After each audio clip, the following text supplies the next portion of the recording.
ನಿತ್ಯ ಜೀವನಕ್ಕೆ ಸ್ವಾಗತ. ನಾವು ಇವತ್ತು ಗರಿಗರಿಯಾದ ಮತ್ತು ಮಕ್ಕಳುಗಳೆಲ್ಲ ಸ್ಕೂಲಿಂದ ಬಂದಾಗ, ಹೊರಗಡೆಯಿಂದ ಗಂಡಸರು ಬಂದಾಗ, ನಮಗೂ ಬೇಸರ ಆದಾಗ ತಿನ್ನೋವಂಥ ಸೈಡ್ ಡಿಶ್ನ ಮಾಡ್ತಾ ಇದ್ದೀನಿ.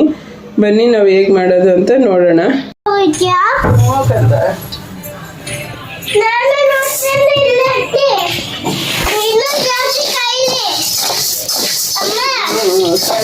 ನಿಮ್ಮ ಏನು ಬೇಡ, ಸ್ವಲ್ಪ ಬಿಸಿ ಮಾಡ್ಕೊಂಡ್ರೆ ಟೈಮ್ ಇರುವಾಗ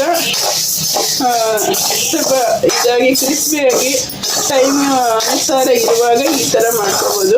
ಒಂದು ದಿಢೀರಂತ ಮಾಡೋದು. ಗ್ಲಾಸ್ ಉದ್ದಿನಬೇಳೆ ಹಾಕಿದ್ದೀನಿ. 4 ಗ್ಲಾಸ್ ಅಕ್ಕಿಗೆ 1 ಗ್ಲಾಸ್ ಉದ್ದಿನಬೇಳೆ ಹಾಕಿದ್ದೀನಿ.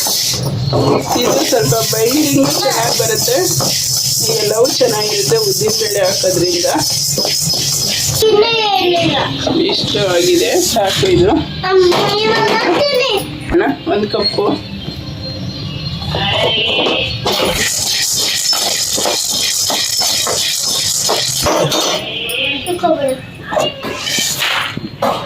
ಕಪ್ಪು ಕಡಲೆಕಾಯಿ ಬೀಜ,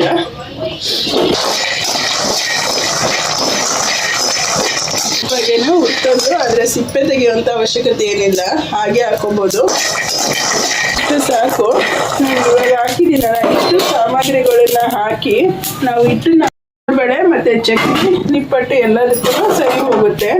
ಕೋಡ್ಬಳೆ ಹಿಟ್ಟಿಂದು ಒಂದೆರಡು ಕೈಯಷ್ಟು ನಾನು ಮೈದಾ ಹಾಕೊಳ್ತೀನಿ. ಅದನ್ನ ನಾವು ಇದು ಮಾಡಬೇಕಂದ್ರೆ ಅಕ್ಕಿ ಹಿಟ್ಟನ್ನೇ ಮತ್ತು ಚಕ್ಲಿಗೆ ಬಿಡಿಸ್ಕೊಂಡ್ಬಂದಿದ್ವಲ್ಲ ನಾವು, ಅದೇ ಹಿಟ್ಟಿಗೆ ಅಕ್ಕಿ ಮತ್ತು ಹುರ್ಗಡ್ಲೆ ಕಡಲೆಕಾಯಿ ಬೀಜನ ನಾನು ಬಿಡಿಸ್ಕೊಂಡ್ಬಂದಿರೋದು. ಅದ್ರ ಮೇಲೆ ಇವಾಗ ಒಂಚೂರು ಮೈದಾ ಹಿಟ್ಟು ಹಾಕಿದ್ದೀನಿ. ರುಚಿಗೆ ತಕ್ಕಷ್ಟು ಉಪ್ಪು ಹಾಕ್ತಾಯಿದ್ದೀನಿ.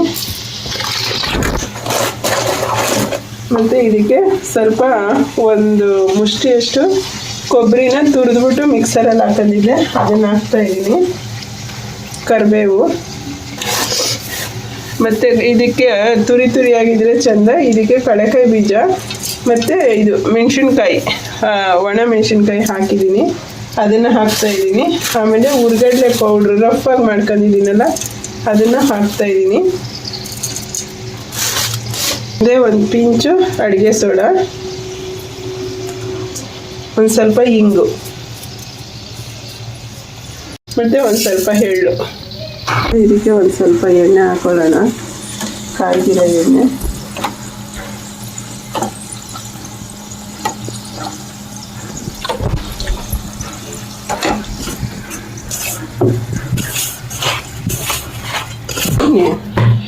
ಕೋಡ್ಬಳೆಗೆ ಇಷ್ಟು ಈ ಲೆವೆಲ್ಗೆ ಆಗಿದೆ ಇಟ್ಟು. ಇವಾಗ ಇದು ನಿಮಗೆ 1-2 ನಿಮಿಷ ಬಿಡ್ತೀನಿ ಅಷ್ಟೇ, ಎಣ್ಣೆ ಕಾಯೋವರೆಗೂ. ಕೋಡ್ಬಳೆ ಇಟ್ಟು ಇಷ್ಟು ಕಬ್ಬ ತಗೊಂಡಿದ್ದೀನಿ ಆಲ್ರೆಡಿ.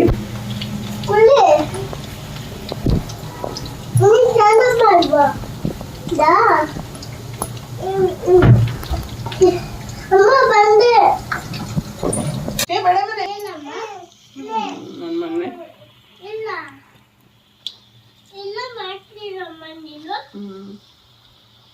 ದಪ್ಪ ಇರೋದ್ರಿಂದ ಕಡಿಮೆ ಸಿಮ್ಮಲ್ಲಿ ಬೇಯಬೇಕಿದು. ನಿಧಾನಕ್ಕೆ. ಏನಕ್ಕೆ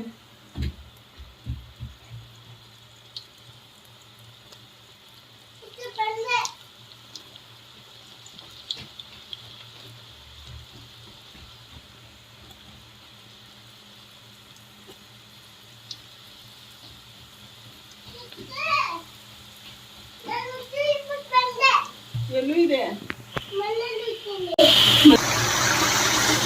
ನೋಡಿ ಸ್ನೇಹಿತರೆ. ಕಮ್ಮಿ ಸಿಮ್ಮಲ್ಲಿ ಈ ಥರ ಬೇಯಿಸ್ಕೋಬೇಕು. ಜಾಸ್ತಿ ಉರಿ ಆದರೆ ಮೇಲ್ಗಡೆ ಬೆಂದಂಗೆ ಆಗುತ್ತೆ, ಸೀದಂಗೆ ಒಳಗಡೆ ಚೆನ್ನಾಗಿ ಬೆಂದಿರಲ್ಲ. ಹಾಗಾಗಿ ಕಡಿಮೆ ಸಿಮ್ಮಲ್ಲಿ ಬೇಯಿಸ್ಕೋಬೇಕು.